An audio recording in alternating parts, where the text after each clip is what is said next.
Hi, I'm Julie, and we teach dance for Parkinson's classes in South Africa. And I'm busy with an honours degree at UCT in dance. And my research paper is on dancing in a circle with people with Parkinson's disease.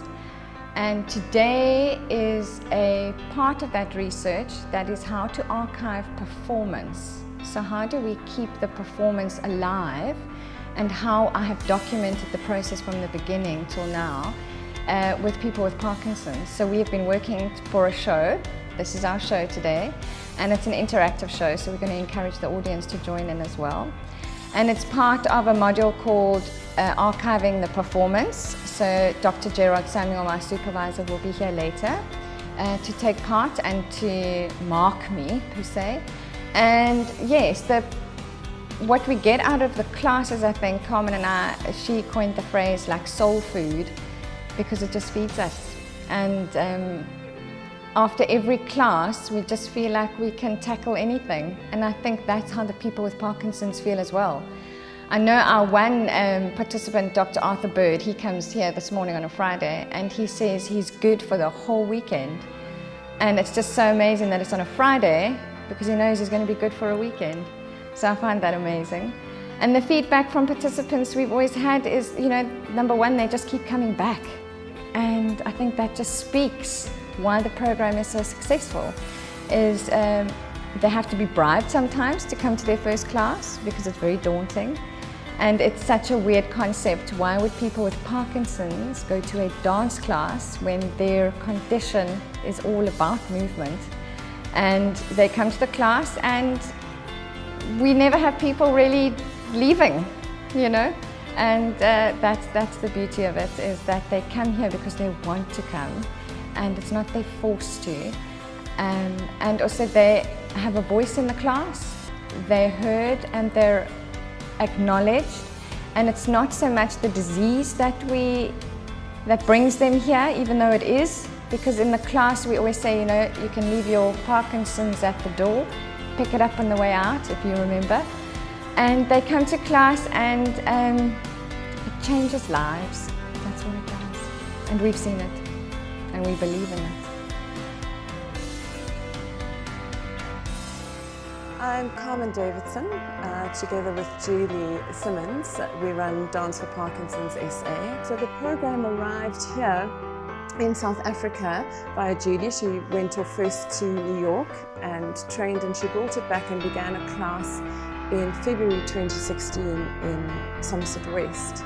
At the beginning of 2017, when I moved to Cape Town, I joined her, and we both have such a passion for the program. We both find it to be the most rewarding dance teaching we've ever done. And we've just been absolutely delighted to watch this baby grow into a company which now offers classes around the country via teachers who we've trained.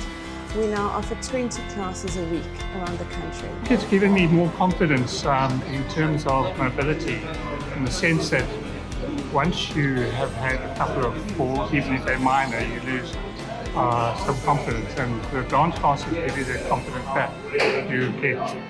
You learn to balance and move your limbs in a coordinated fashion.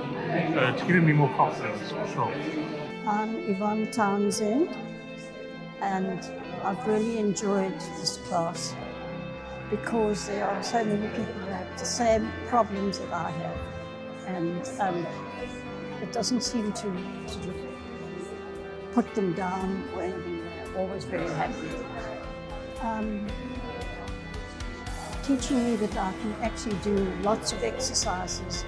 It actually makes me do it when I'm sitting at home. I do foot exercises. And just learned that there are lots of things that people with our problem can actually still do. I'm Gerard Samuel. I'm here in my capacity as Julie Symmonds' supervisor. I think it's extraordinary what she's doing. I love the quality of the work, and this morning's experience again reaffirms my thinking around the ability of dance to heal and to bring people together, and I think that was very evident again today.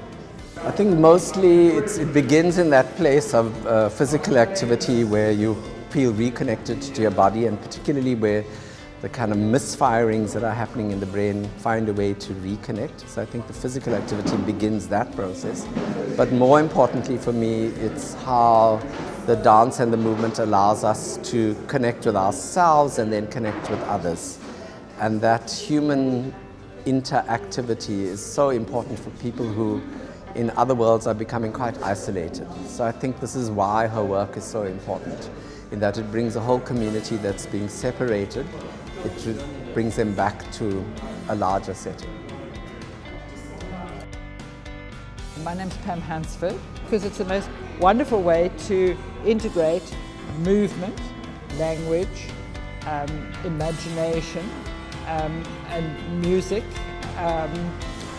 in a way that allows people to set goals and reach goals, having the facilitation, the support. You're integrating not just mind and body, but on a spiritual and an emotional level. And doing it as a group, I think, has been very healing for all of us.